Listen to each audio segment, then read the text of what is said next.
Welcome back, everybody. I'm so glad to be back. I'm especially glad to be back with somebody who I've talked to as a friend for a little while now, somebody I respect. I love their channel. Colin, man, from Colin's Corner. How are you tonight? I am great. I was just telling Matt, I just got home like 20 minutes ago. I stuffed my face with some taco salad, and now I am ready to talk about books and whatever else comes up. Yeah, dude. So that's why I love about the live thing. It's like I've had people who are like, we should record and then we'll play it later. And, if I have to do that, I haven't yet. I've talked everybody into doing a live so far. But if I ever have to, like, I'll do that. But it's not as genuine. You know what I mean? It's like I can make mistakes live. I can be human. People can relate with me, and like I might have a booger fall out. And most people can relate with that. It's like, man, I've had a booger or two fall out my nostril before. Hey, if there's any parents in the chat, then you can relate to just about anything. Yes. I love it, man. So thank you for being here with me, man. It's cool to be back. I was telling Colin guys before I came, I was like, hopefully I remember how to do this. And I feel like I do. It's coming natural. I'm so happy to be here. Thank you guys. I see you in the chat. We'll have to throw some up. My man Ryan Skeffington. We've got Tim McKay, the one and only. My man, Tim Wolf. How y'all doing tonight? It's so good to see everybody. Oh, there he is. Go read books, Mr. Pittman. Another Matt. Look at that. On the same wavelength, dude. Look at that. John Douglas. Man, I'll tell you, it's cool to have, man, this community. I always talk about the community, and I feel like most people in this community have the same experience for the most part. And I'll tell you, man, John's a real one, man. He called me in the hospital, and I have to say, man, thank you, John, for chatting with me in a time where I wasn't chatting with nobody. It's boring in there, man, and the food sucks, right? If only you had a hobby that took up a lot of time. Yeah, right. I don't know what that would be. My man Brian Bell. Oh, it's good to see you here, man. I've been watching. Yeah, dude. Talk about it. Like, he is like, if there was a YouTube version of Miracle Grow, he's got that embedded in his channel, dude. Like, he's doing all the right things. He's got that personality.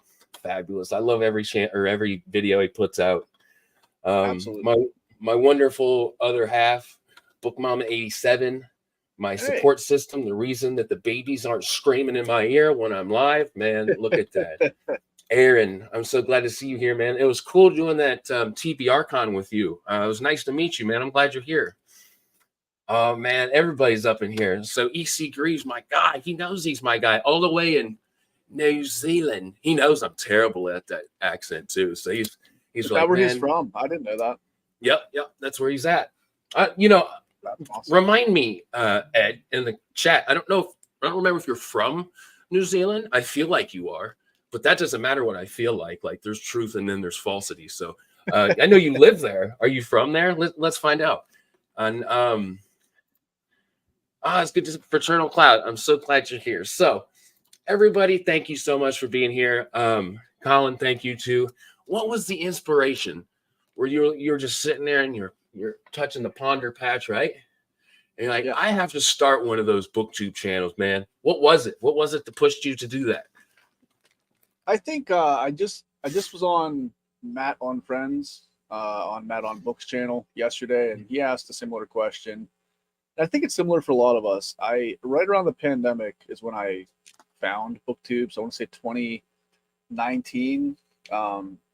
I was on vacation, bought a Stephen King book randomly. I wasn't even reading at the time regularly, and it was 11/22/63, and I was like, oh, this was really good.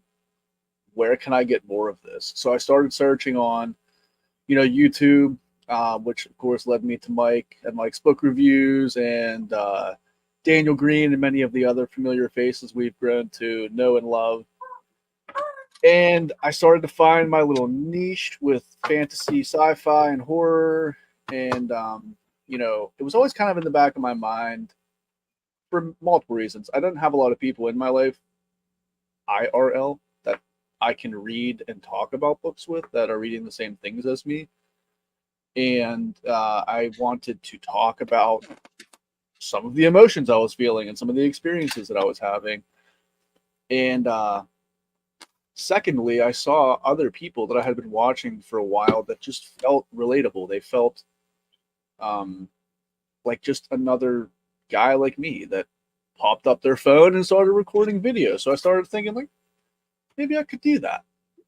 And so one day I did. I bought a $20 tripod from Walmart, and my first intro video for the channel was super awkward, and I was very nervous to release it. And but I got so much support, and it's just been a blast ever since then. I love that, dude. So I can relate with like 99.8% of that. It's funny because you're talking about those people that you watched that you could relate to, right? And tell me if I'm wrong, but for me, tell me if I'll say for you, they made it look so easy. It's specifically Mike's book reviews and Matt's fantasy book reviews. It's like, oh, okay, they're just talking, right? I can do that. And then you hit the record button, right? And it's a learning curve. It is, because if you're anything like me, I don't like my voice. I don't like to watch myself. That took a little while to get used to. And then finding that corner to like record it, because there's places you can't set up in the middle of your kitchen with your stove in the background. I mean, it's not going to attract the right crowd. And so lots of things have to line up. And for me, that took a little while. Did you have a similar experience? Yeah, I think that's pretty natural for someone that doesn't like. There's a couple people on here. I know Mike from Mike's Book Reviews has spoken about his experience doing radio, and so he's had a little bit of experience with the production of some type of media where he's hearing himself. And for many of us, that's not the case. And for many of us, we are book readers who tend to, because of the nature of our hobby, seclude a lot. Yeah. But there was another couple things that kind of pushed me over the edge. Was I've got a stepdaughter that is 8, and I think it's very important to, even at my age, always to step out of my comfort zone and try something new and creative. And this was a great way to do that, because I was very uncomfortable speaking, trying to articulate my thoughts. And the second is that I'm currently going to school to become an elementary school teacher. So I figured this would be a really good way to help me practice what I will essentially be doing, which is talking to a lot of people. I mean, with a camera, it's talking to a camera, but organizing my thoughts and being confident in the way that I say things and doing my research and all of that kind of was just like, why not? What's the harm? So I absolutely, there's a few points, man. I look up to a lot of that, and I can definitely share those same feelings. So you speak about your stepdaughter. That's amazing, man. To be to want to be a better man for people, especially somebody that you're influencing, and you want to be in a positive way. I think that's amazing. And I didn't know that you were going to school to be a teacher, man. I love that, because I feel like that is one of those professions that is so important. And you're going to have that, like, you're going to have your own delivery. You're going to have your way of doing things. And I think that doing something like a Booktube channel will absolutely help you hone those little nuances that you're going to have people in front of you kind of giving you feedback. But at the same time, what better preparation? I love that, man. I really respect that. That's super cool. I have to shout out to my man, John Palladino. I am feeling better, man. Thank you for asking. And I have to say it, man. If you guys have not read Trials of Ashmount, book 2 is Buzzard's Bowl. I haven't read that yet, but hot on the TPR, because it was my favorite indie read of last year, Trials of Ashmount. Oh, wow. It was just awesome, man. And I have to shout out my people. Thank you so much, Matt, for that, dude. Seriously, thank you so much. He's solid, man. Just you and Matt. There's so many like genuine people that I get to talk to and get to be influenced by and create with, and it's so cool. So thank you so much, Matt. So did you, well, I guess nobody starts as an avid reader, but from a young age where you were an avid reader, or did you kind of develop that kind of like I did at a later age? A little bit of both. So my my mom was always a reader. There was always dust covers, halfway through books laying around the house. Every time we'd go on vacation, she would pack the overzealous pile of 6 or 7 books that she's going to read. And so reading for fun wasn't a foreign concept to me. I mean, my dad didn't really read for fun, but he read, a ton for work and was always doing work. But my mom read for fun, and they would read to me a lot when I was younger. And I would say once I started to be able to read silently to myself, I was hooked. A couple of series that like just drew me in was a series of Unfortunate Events. I was born in '94, so of course Harry Potter was kind of like fun to grow up with Harry through the books until a little later. But so I read a lot until reading became not cool. I Yeah, guess dude. around like middle school, high school, and then I fell off for a long time. And really, I didn't read a lot for fun. I would read some nonfiction books here and there, but until 2019, when I picked up that copy of 11/22/63, that kind of jump started me back into my reignition of reading, just becoming a part of my daily life. It's that catalyst. Man, a couple things. First, I didn't know that I was 4 years older than you, man. Now I feel old. I knew I love it. But I started The baldness makes you look younger than me. oh, see, I don't not that's backwards. I don't know why. Hey, whatever. I will always thought because look, there's a picture of me, and no, I will not show it. My aunt sent it to me for Christmas. It was like, thanks, Auntie. But she had come to visit me when I had just graduated high school, and it's astounding how far that hairline was back, even just right out of high school, dude. Now I understand the jokes. It's like, oh, at the time I was in denial, but I get it now. But the other thing is remind me of the date. I know it's a Stephen King book and it's about JFK, but isn't it a sci-fi too? It's everything. It's classic Stephen King fashion. It's a little bit of fantasy. It's a little bit of science fiction. Mike has said this, and I agree with other people. At the very heart of the story is a tremendous romance that I really, really, really got attached to. So, I want to read it, so don't spoil anything. But what is the overview, like real kind of quick, if you would like? And to me, it's like a nonfiction historical account of JFK's assassination. That's what I think when I look at the book. I know I'm wrong. It's there's a cool backstory that King has shared on it before, and he said, I think when he was signed to his first company, Doubleday, his first publishing company, he had this idea that he wanted to write a story about the JFK assassination, and realized at the time he didn't have the chops to do it. So he kind of has had this idea for a really long time, and I can't remember the exact year 11/22/63 was published, but it was a very so basically essentially the story in a nutshell, if you were to read the back cover, what would happen if somebody could go back in time and stop the assassination of JFK? What would the world look like? What would that do? Wow. And so it's got the sci-fi elements are that it's a bit of a portal kind of travel back in time thing. And it's I guess this is kind of it's not that spoilery, but it's the guy that ends up traveling back in time has to go back 5 years prior to the assassination and live through those 5 years to get to that point.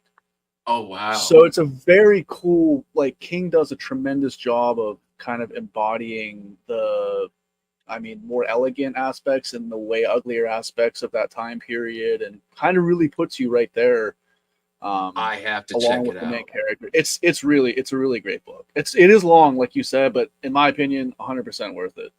So the only reason I haven't picked it up yet, because I've got quite the collection. I mean, he's got what, like 65, 70 books out, something along those lines. I've got like Yeah, 10. it's growing. Yeah. I read Fairy Tale.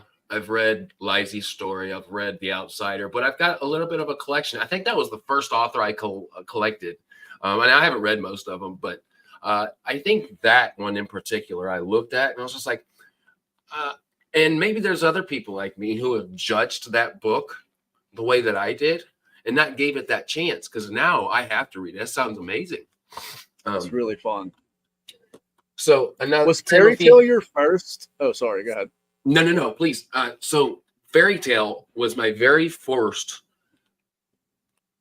No, it wasn't my first fantasy book, but it was my very first Stephen King book, and my wife's. Wow, that's really cool. That's a unique first King book, I would say. That's what I've heard. Because when I absolutely loved Fairy Tale. Now, again, I know that there's people who disagree with that. Of course, it's very subjective, but what I mean is, I would say the majority of King, like diehard King lovers, don't like Fairy Tale. That's been my experience. Now, that's obviously not a set rule. That's just my experience.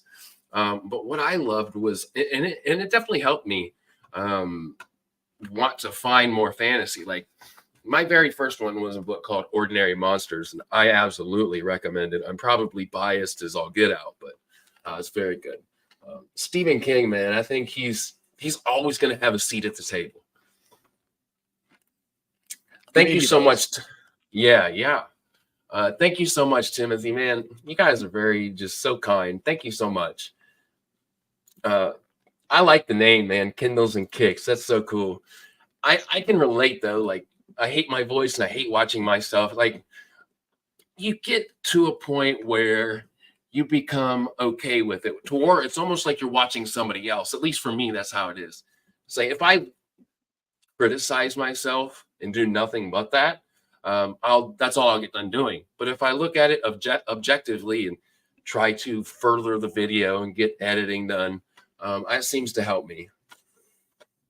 Yeah, I think after the first, I don't know how many videos it takes, I became a bit desensitized to it. It was very, in the beginning, I in the live discussions, like you were kind of alluding to, is great because, people get to see the flaws and kind of just, realize you're just another human. But my first few videos, I was trying to edit out all the ums and edit out all the dead space and edit everything. So it just sounded like, and like, that's not how people talk. I leave the little and like, well, like I can, like it's realistic because it's me thinking. Like it's, it's part of it is scripted, but part of it is just like I'm expressing my thoughts, and people pause and they have small utterances like that when they're speaking in regular, and that's an important thing to say, because there's been people who I've talked to recently who have started a YouTube channel, and they had come to me and said, hey, how do I do this or how do I do that? And I said, really, the best answer from what I've found is to just do it and do it over again and do it over again. And then when your wife is like, dude, you've been editing for like 4 hours. What the hell's wrong with you? Can't you just upload a video? You're like, yeah, babe, but, right? The but. And then you got a sweet talker, and then you go back to editing for another. You just got to do it. And it gets easier. And Matt from Go Read Books says, King, and I knew this, man. You talk. I think you've made it through. What's that long, weird? Oh, The Dark Tower. I tried it. I made it to the second book, and there were some crabs on a beach, and I couldn't do it no more, man. But I think Matt's made it through it. He's either through it or working his way through it. I can't remember where he is currently. I loved The Dark Tower. The Dark Tower is actually what really led me to fantasy. Wow, I love that, dude. I absolutely love that, because there are so many times I've been talking to an author, a booktuber, or whoever it was, and they're like, man, I just didn't like this. And it's like, I'll give an example that better says what I'm trying to say. there's been negative reviews that talked me into my favorite books.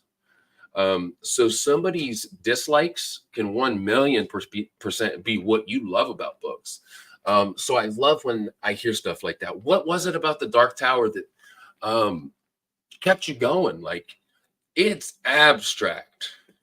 It's very abstract. So this was pre-channel. I didn't have a channel at this point, and I had found Stephen King and loved the few books that I had read of his once I found him. And so I was, again, through the interwebs and through YouTube, I had found a channel called the Horror Channel, I believe, or the Horror Show. And many Stephen King fans probably know who this guy is that I'm about to mention, but Jaime and Fuego.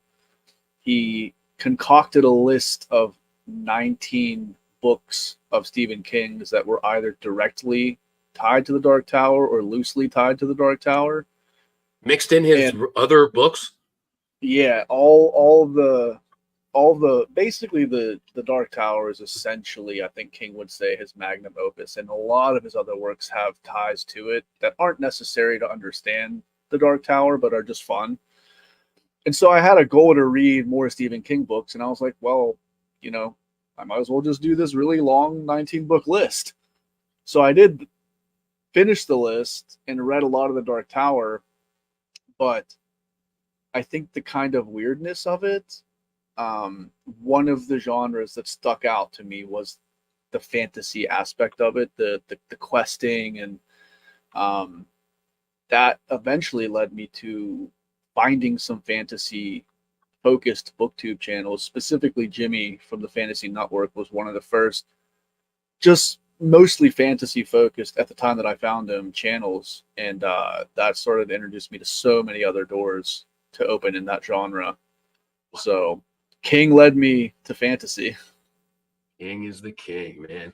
You look, if you don't like a single book that he's written, you have to respect the game, right? Man, who's done it like King? No one. If somebody was to say, who is the ultimate author interview, aside from, I have my personal favorites who I would choose over King, honestly. But if somebody random comes up to you and says, like, who's that top author? I feel like most people would say Stephen King. I mean, who doesn't know Stephen King?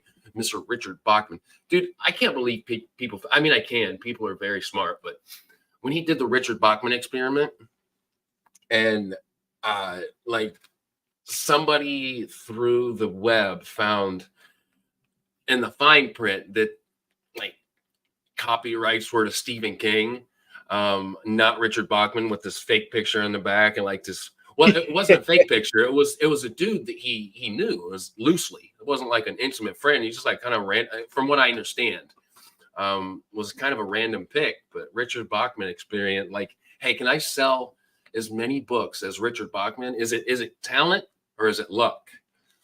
And I don't think he got an answer. I don't think he did either, because I don't think the charade lasted long. Yeah. I think he got outed pretty quickly. So the Regulators is the one that I have. I know that there's the Regulators. There's, I can't think of the other one. It's like a very similar. I think Matt has it. Desperation. That's it. Yes, very cool artwork on the covers, man. Super cool. Yeah. Looks like a lot of people have finished the Dark Tower, man. That's really incredible, because I'll tell you, I loved the adventure part of it. I liked the Western part of it. I remember in the first book, he goes into this town and he just raises like 9 levels of hell. And it was really fun to read.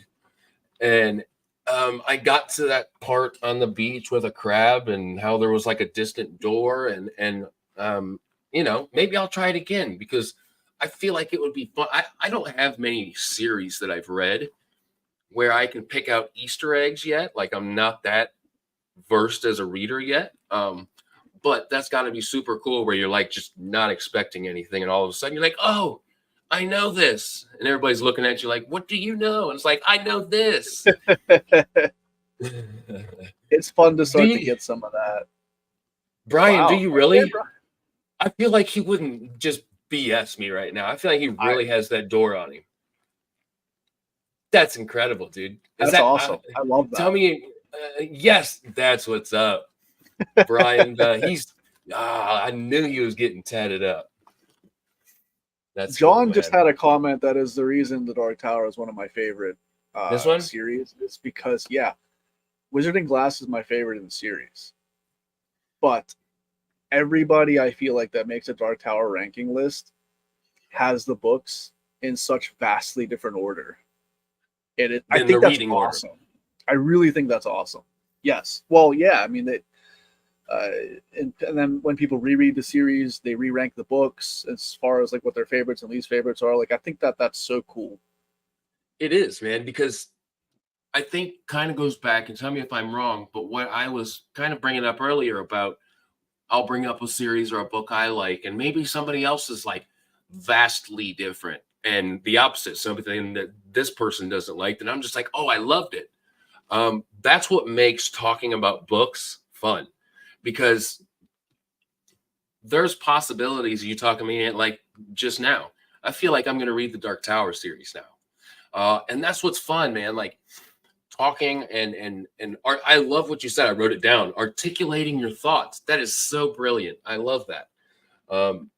And it takes a little bit of skill to do that. You have to do it a few times. Um, and I'll bring up Mike's channel again. I wish I had a nickel for every time I said Mike's book reviews. I would have some money. But yeah, he knows this. He knows that he was one of the biggest reasons I started, if not the biggest reason I started a book channel. But he talks so fluidly about his feelings of a book, what he loved, what he didn't like, and many other aspects. Now, for a little encouragement, I watched some of his very first videos, and it was cool to see the Mike that I had no idea. Like, I don't know that Mike. And just see that natural progression that encouraged me even more. Yeah, absolutely. I think it's just natural. I mean, it takes consistency and especially new things, but I mean, in anything in life to get better, you just kind of have to pound away at it a little bit. Matt, that's my least favorite in the series. Ooh, fighting words. This is what I'm talking about. I liked it. It was my least favorite though.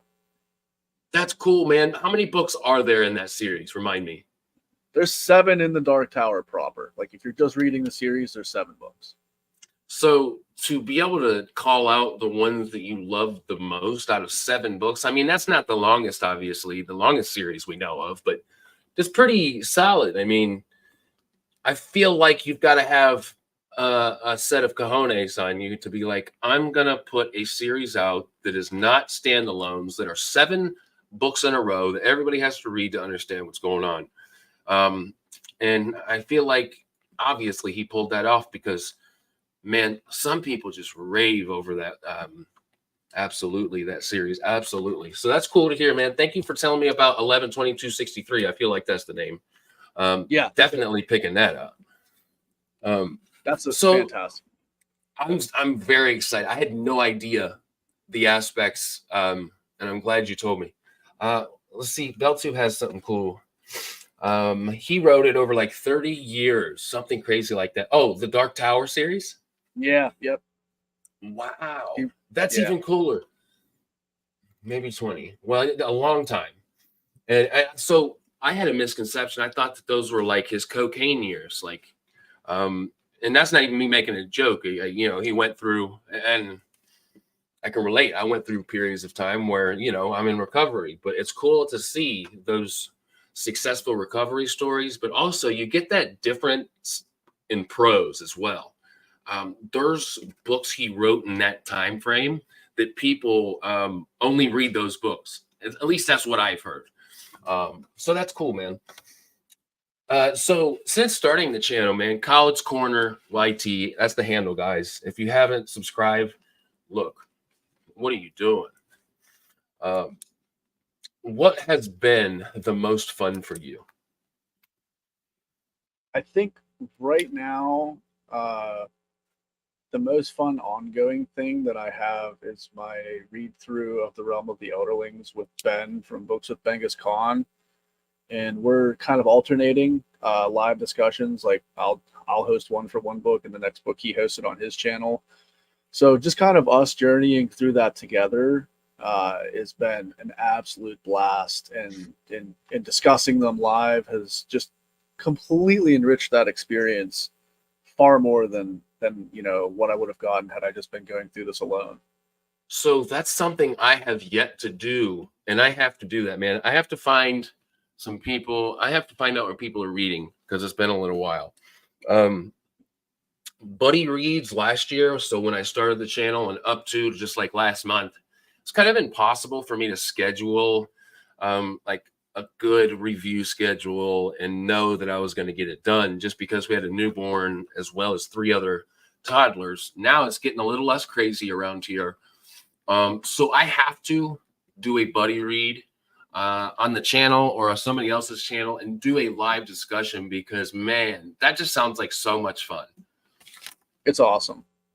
It's and that like some of my favorite content to watch is the live discussions, specifically for Realm of the Elderlings, and I follow a couple different channels and people that do discussions around Malazan, and those have been just amazing. That's one that I saw you starting to read last year. You started Gardens of the Moon last year, right? Yeah, yep. I wanted to read alongside you so bad, but I knew it was like, I can't do it at the moment. But I've watched your Malazan videos, Malazan, however you want to say it, and I love them, dude. You talk it up just as well. It's funny because he just popped in here. The only other person that I know talks about it super passionately. There's a lot of people who do, but one that I pay attention to and really like watching is my man here, Matt. Matt, the only guy I know who claims having 4 small children around the house, is not that busy. So it's most of the time. So I do 9 o'clock for a reason. The 3 boys are abed, and then my wife has the baby in the room. Every now and then, and I'll tell you, I edited it out, but man, I was talking to Adrian Tchaikovsky, dude, and I'm like sweating, right? This guy's won the Hugo Award, and my kids are free. They were supposed to be at the babysitters that day, and it snowed, and they weren't able to go. And oh man, I'm sitting here sweating. I'm sorry, Adrian. But it's all good now, man. But yeah, no, we're very busy, Matt. It's I would say that an uncontrolled chaos, halfway controlled chaos. Maybe we think we're halfway controlling things, but probably not. It's fun. It's good times, though. I love it. I did like this comment. Kindles and Kicks says, Realm of the Elderlings, which I haven't started yet, is one of the most rewarding reads I've ever experienced. Trying to think of the way that I want to say it to you. How far have you read? So let me think. I am 12 books in out of 16. Wow. That's deep, bro. So what is it that Robin Hobb gives you that has you coming back for more? I have never felt more of a connection to a set of characters emotionally than I have with Realm of the Elderlings. I just read specifically the Fitz books. So that would, of what I've read so far, that would be the Farseer trilogy, which is the first trilogy, and the Tawny Man trilogy, which is the third trilogy in the series. And I just finished somewhat recently, towards the end of last year, the ending of the Tawny Man trilogy, which is Fool's Fate. And I've said this in my reviews and discussions I've had on the book. It's the first time I've ever closed the cover on a book and immediately, like without any hesitation, said this is my favorite book I've ever read. Wow. Like, hands down. That must feel amazing. It was some of the most cathartic reading I've ever had. Like, I just didn't know it was possible to reach those types of emotional levels with fictional characters, and it just continues to blow me away how invested I am in specifically Realm of the Elderlings, but Malazan is making a push for that as well, but in a different way, I would say. Realm of the Elderlings just feels like one of those series that was written for me, if that makes sense. Yeah, dude, for sure. I've grown to developed such a relationship with that series that I don't feel the need to defend it or like profess it from the mountaintops. Like, I know that this is very special to me, and if you want to try it and you love it, awesome. But if not, cool. It doesn't change the way that this series has affected me personally. You're like, you know what? Whatever it is for you, it is for you. But what it is for me makes it to where I don't. It's like that's what it is. I love that, dude, because so as far as characters go, again, you know that I'm not as versed in this in the fantasy genre as most booktubers. I'm getting there though. But I think that a lot of the time I like that, or at least I say I like that, because I get to read a lot of those foundational book ones that most people are like, you know, when I was 12, man, this and this is like the reason I'm here right now. I get to read those, and it's so fun. But as far as characters go, I would say Joe Abercrombie, and the author for Ordinary Monsters, J.M. Miro, and that was his first published work. So he's a debut author as far as right now, and he has his second book, Dustbringer, his book 2. Very much looking forward to it. But he does really good. It's like, you know, you've heard of these other series that are adult Harry Potter. So when I say that, what I mean is there are characters with deformities in place of magical abilities. There are also characters with magical abilities, but for instance, there's one character who is basically like this walking piece of decaying meat. And then there's another character who can turn into dust and kind of like go through keyholes and stuff like that. Very much an adult book. It's not for, you know, young kids or even really young teenagers, but very cool. And I would say that's the other example I have for characters.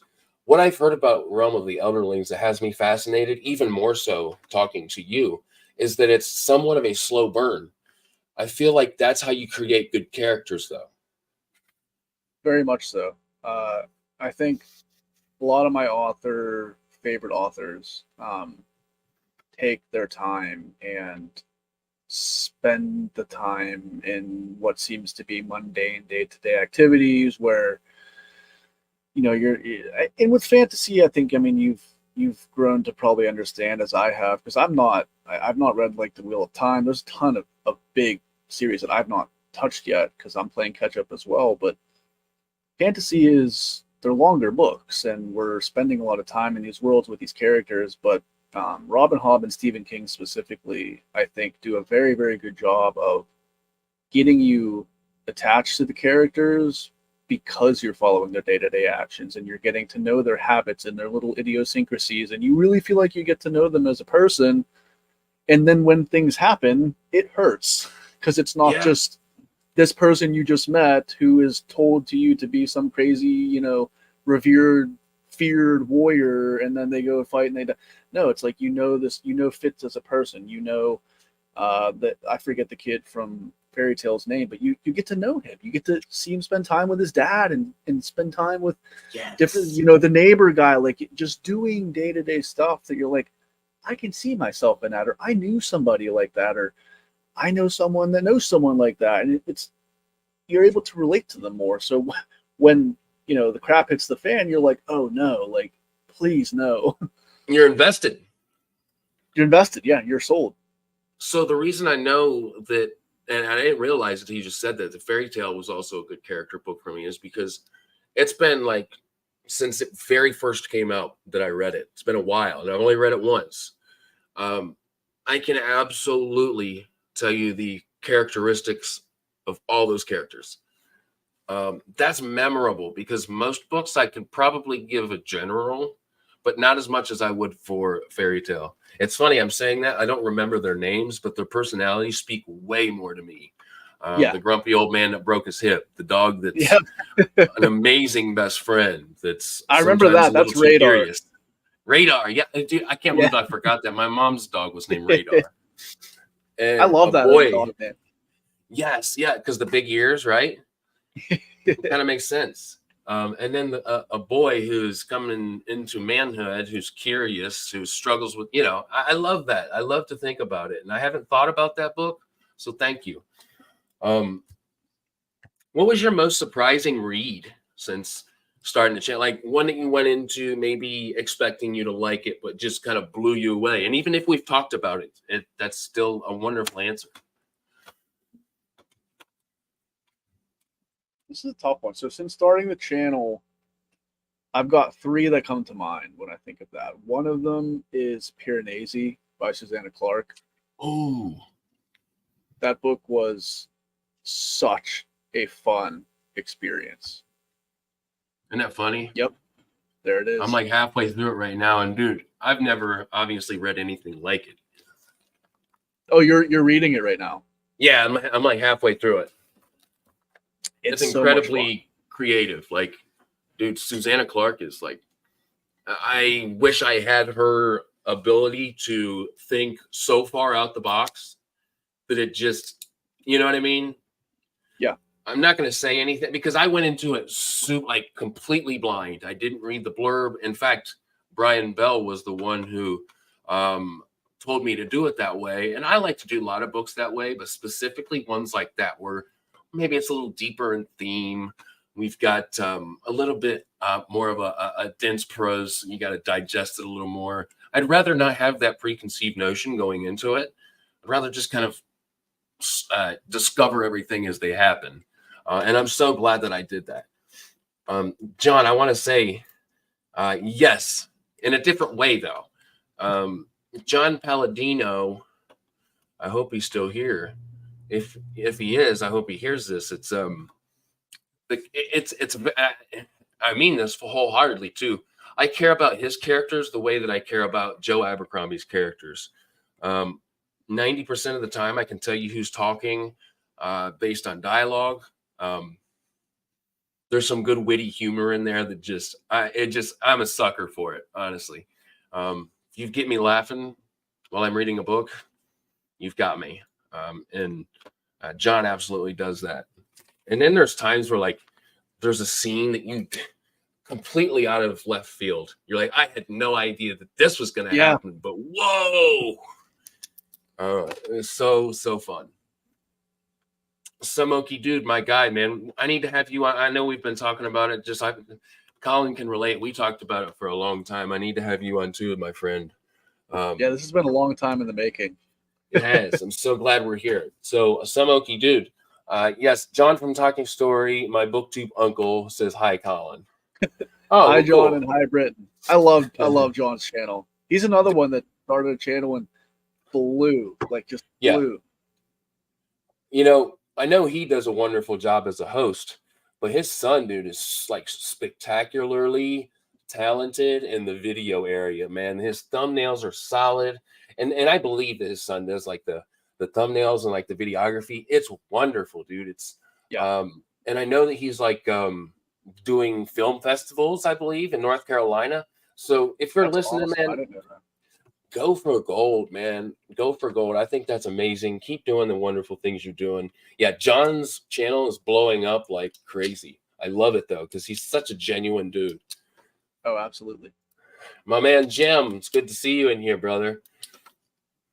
He's the founder of my saying, fear the beard, by the way. He's like, man, you should just have a slogan that's fear the beard. And I'm like, you know what? All right. I don't know.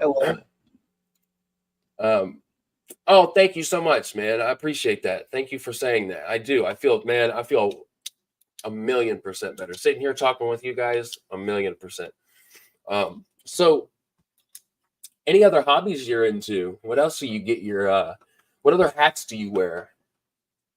I mean, it's hard to wear other hats at the moment. I have finally recorded my January wrap up for those of you that follow me and have been wondering why it's been like 18 days since I posted a video. I just don't know where the time goes sometimes. It's tough because like I genuinely want to record videos and I genuinely want to watch videos of my friends. I genuinely want to read books so that I can talk about books. And I'm in school. I'm obviously a dedicated husband and father. And My man. but there's been a couple things recently we've discovered, unfortunately for mine and my wife's wallets, that our daughter loves Legos. So Oh, okay. we You're gonna just step on him at like 2 a.m. and be like, "Bah, bah, bah, bah, bah." I don't think we'll be able to because she just builds them. It's the first Oh. time. The other day was the first time we got this bonsai tree set, and she spent a total of like 7 or 8 hours one day building the entire thing by herself. How old is she? I mean, like, she's 8. Wow, that's amazing. Props to Legos for having phenomenal directions to follow. They are amazing and very, very accessible for everybody. So props to them for that. But yeah, she's hooked, and it's a great outlet for her, and is teaching her, like, the importance of following directions and not missing steps and not cutting corners, because the thing just won't assemble if you don't do the things the right way. So that's been really fun. So yeah, there's countless reasons why doing that as a hobby, Legos, directions, motor skills, engineering type skills, creative outlets, imagination, man. I think that there is something to be said about building, whether you're doing Legos or there's, what are those, like mechanics, I believe they're called. yeah, They there's got like connects. There's Connects. different. Yeah, there's a few different ones. And, it's funny. So she's taken a liking to that, a really strong one. I love that. And again, for so many reasons, my sons are still a little too young for that. I feel like at 4, he's almost 5. He's going to be like, I'm going to throw this and see how far I can throw it. And I'm going to, he's just not there yet. But we did I don't remember what it's called. It's something on Amazon. It's got like a wrench. You can like screw the screws into a board, stuff like that to get your imagination going and building. I think that's wonderful. So I love that. So not only that she is being, what's the word? The creative outlet that I hope that my sons have, because I'll tell you a funny story. They're at Hobby Lobby is the name of the store. I'm sure that you've heard of Hobby Lobby. Yeah. There are these metal puzzles, and they come in sheets, and you have to kind of bend them out of the sheets, and they have little tabs on them. And if you bend them over the wrong way, even a little bit, it's trashed, and they're like $30 a puzzle. I tried to do that with my 3-year-old. Talk about wishful thinking. But it's going to be one of those things I hope that he gets into, because there's so much that he can benefit from that. Yeah, it's tough because you want to keep trying, to find different stuff for them to be involved in. And sometimes it's just you spent $50 and you struck out. Yeah, dude, tell me about it. Oh, it's crazy. Yes, a few times. So I don't know if I asked you this already. Tell me if I did. What are you reading right now? I'm reading, so I'll show you. Oh, that's right. I almost went into it before we came on. That's right. I didn't. Yeah. All right. We were going to talk about it. Currently, I'm pushing through The Prophet of Edan. Billow. Second book in the Edan trilogy. Really enjoying it. I'm about a little less than halfway through. It's fantastic. I've been not putting it off, but just unable to get to it the last couple months that I've meant to. I'm reading two King books, Billy Summers. Oh yeah. So I'm doing just kind of like my sister wanted to get into Stephen King last 2 years ago. So I bought her a copy of It, and it took her a while to read it, but she loved it. And so we decided to just kind of start an ongoing King read along, where I'll just kind of let her pick arbitrarily where we're going to stop. We'll read 5 or 6 chapters, and we'll do a phone call. And it's a way for us to keep in contact and also get through more King books. Yeah. Yep. That's amazing, dude. Years younger than me. Yeah. So it's a really cool way for us to connect. Billy Summers is great. I've not started In Cold Blood yet, Britain, but I'm going to. Now, is that a King book, In Cold Blood? Yeah. No, In Cold Blood is Truman Capote. Oh, way off. Yeah. But Britain and I are going to do a read along of that. So I'm reading On Writing, which is King's book on writing. Funny Mhm. that should have that title. And I've been listening to Cradle Ooh, on audio. what do you So think so that's far about Cradle? I don't know if it's for me. I tried the first book and I thought it was okay. The second book did not work for me at all, like in any way. So I don't know if I'm going to continue. If I do, it's not going to be a priority for me. And I know a lot of people have told me the second book specifically is pretty rough, but I know so many people that love it. So it kind of that part of it makes me want to push through a little bit, but there's also, so many things Yeah, to read and yeah. Why it's just suffer? hard sometimes. So, Yeah. particularly, and somebody that I've heard talk about Cradle the most is Brian Bell. Uh, I believe based on the last video I've watched, he's getting ready to read the 12th book. I feel like there's 12 books in that series, and Something like that. he's pretty much at the point where he's like, look, I want to finish the series, but I want to finish the series. Like, he's just kind of looking forward to that, and he hopes he loves it. But I can understand after 12 books, the same flavor may get a little stale. Yeah. Yeah. So I don't know. I mean, I might continue it. I can attest to this being true. It's a very cool, just kind of uh, King talking about how he ended up as a writer and sharing some, personal events from his life. And it almost just feels conversational. Like he's just kind of, shooting the crap with you. And I, it's kind of laid back. And I've been enjoying it a lot, just kind of as a peek into his mind and how he works and how he became who he became. I've only read maybe the first quarter of on writing. I remember that I really enjoyed his conversation about another female author, and kind of like, I don't specifically remember why he enjoyed talking about her or what she did that he loved.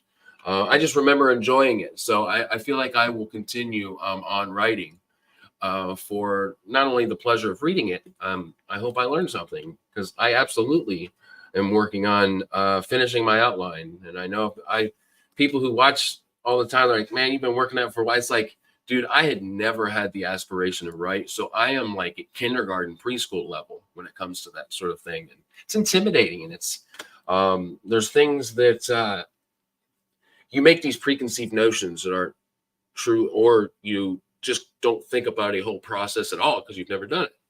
And that seems to be where I'm at. Yes, thank you, Ryan. That makes me feel much better. Progress is progress, right? Thank you, man. That's awesome that you're even trying, man. Like I've been the last 6 or 7 months just on and off poking the keys just to do it, like without any intention, like just for fun, like not trying to do anything with it except just have fun. Enjoy it. And yeah, yeah. Like there's a certain freedom in not setting an expectation or having like not I feel like doing a thing to acquire some monetary goal or status or Yeah. whatever. Like I don't put pressure on myself to and that's kind of similar to my YouTube channel. Like I never set out, I don't think anyone that set out to talk about books did it for the money. Oh Um yeah, dude. You will burn out fast. it's just a passion, man. That's why like Yeah. if I'm too burnt out to make a video, I'm like I'll get to it when I have the Yeah. time and the energy to put towards that. And there's a certain freedom to that because a lot of the world today is not like that. Yeah. It's like, let's get this done so we have the product at the finish line. Right. And this is what I want somebody to think about what I'm doing, or this is what I want to think about finish. I get that, man. So specifically, I want to ask you about the writing, like not putting that expectation on yourself, just like sincerely wanting to just have fun with it. Do you feel like that is has that been a fun experience for you? Has it been Oh what you yeah. aim it to be? It's been a blast. And it's been since I started the semester in January, it's probably been 3 weeks since I've touched what I was writing on, but and I got like I think 3,000 words of a story out that I didn't outline at all. Like I just started just started writing. Like I had an idea of like wanting to do my take on a, young kid has to go into the creepy basement kind of horror Awesome. scene, and like that was just the birth of the idea. And I was like, let's just see where this goes. And it's I just been respect fun it. to like sit down and see what comes out. That's basically all I'm doing. I think what you're saying and speaking of is that creative freedom that I am so intensely after, and I'm going to. I like that. Not put those expectations on yourself, because I've done it not only with writing, but I've done it with my YouTube channel. I've done it with reading, even just pleasure. Like I have to get this far. I have to finish by this time. So I think taking a step back, saying, I want to do this just simply to have fun. Let's go. Man, thank you for sharing that. I think that that's going to be incredibly helpful. Not that it's like I've considered that, but at the same time, I haven't. So by Yeah. you putting life to that and focusing on the enjoyment from it, and you speaking about your experience with it, has encouraged me to do the same thing, man. So thank you for talking about it. For sure. That's awesome. So I know that I talk to a lot of people, but I would love to know who you recommend I speak with in the future, man. It could be anybody. All right. Let me think of a couple people from. I can't even hardly keep up with all the people that you interview. A I really am, fun person to interview would be. Have you done Robert from Punk Rock Cereal Bowl? dude, I've He's never heard of that channel. he's a fellow class of 2023 Awesome. booktuber. He's awesome. I love Robert. Punk Rock Um, Cereal Bowl. I am so Punk excited. Rock Cereal Bowl is his, and then another one would be Usman, and his channel name is Bards and Books. Do you know Oh yeah. Usman? Yeah, so we were supposed to talk like 2 or 3 days after you and I were supposed to talk the last time, and then I Okay. was in, yeah. So I mean, I have to have him on soon too. Yeah, dude, Usman, dude, I love his videos. He's just like, he's so intelligent, and he speaks like that monotone. It's like I'm listening to what he has to say. He gets straight to the point. I love it. He's got a Absolutely, delivery style, and it works really well for him. it does. Man, I love that. Punk Rock Cereal Bowl, Usman, two two channels I haven't had on. I love that. And I'm gonna have RH Snow on. She's been so patient. Oh my gosh. I think I've had to reschedule a couple times with her, but gonna be such a fun conversation. RH Snow, I'm so happy you're here. Howdy, y'all. Howdy. Hello. So man, thank you so much for not only giving me those wonderful people that I can't wait to talk to, and especially a new booktube channel, dude. Yeah, very excited. Last man, Colin, thank you so much for letting me hang out with you for a little bit, talk about the things we love, and I just really appreciate it. Thanks for having me on, man. This has been a blast, and it's been, like we said, a long time coming, but we finally made it. And it's been great to hang out with your awesome community that you've been building, which has been just such a fun process to watch you grow and find your niche in this community. And I Thank can't you. wait to hopefully do some more collaborating in the future. Oh, absolutely, dude. Like I said, things are getting less crazy around here with the babies getting older. We're going to be doing some collaborating. Thank you so much, Colin. You guys, if you haven't checked it out, go to his channel. It's Colin's Corner YT. The handle is down here on the ticker.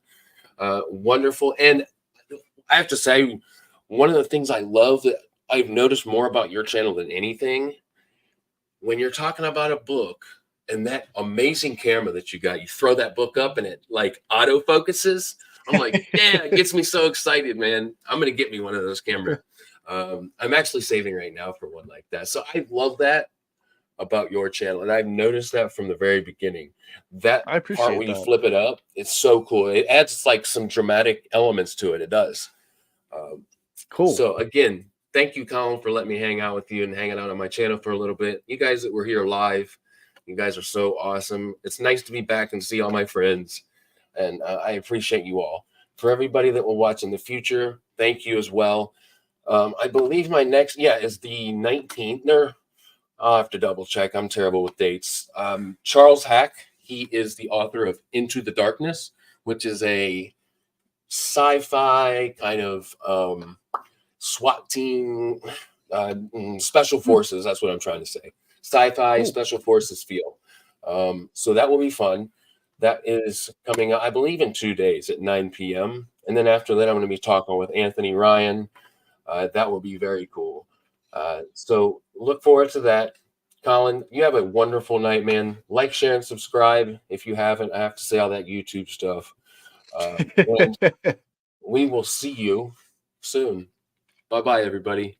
See everybody.